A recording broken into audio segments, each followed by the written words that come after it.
Other news we're following tonight, the landscape of downtown Jacksonville could soon be changing. The Downtown Investment Authority voting to not recommend an idea that could keep EverBank at its downtown corporate office.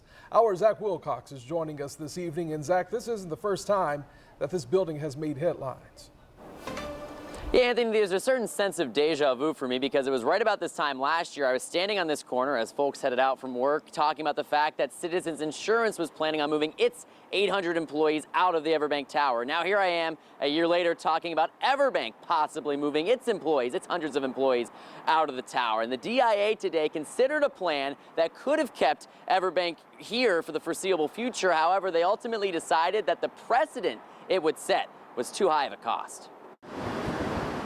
Our strong preference would be to remain downtown. EverBank spokesperson Mark Gordon brought a proposal to the Downtown Investment Authority to keep EverBank right where it is, a grant from the city for about $10 million over the course of 10 years.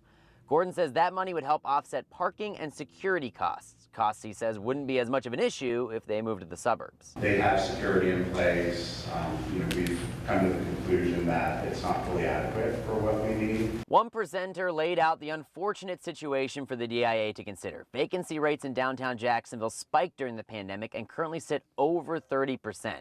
He compared it to other major cities like Tampa, Orlando, and Miami, which are all in the 10 to 15% range. If they do leave, we will get dangerously high vacancy rates. One board member pointed out if EverBank leaves, along with Citizens Insurance, which announced its plan to leave the tower last year, the EverBank Tower would be 93% empty, which led several board members to call it a tough decision. The cost of losing them is also high. At the end of the day, we need EverBank to be in downtown. We're paying someone to tolerate being downtown when instead they should want to be here. Ultimately, by a 7-2 vote, the DIA decided not to recommend the grant idea. I would rather use our resources, I think, to continue to build versus subsidize something that's already there.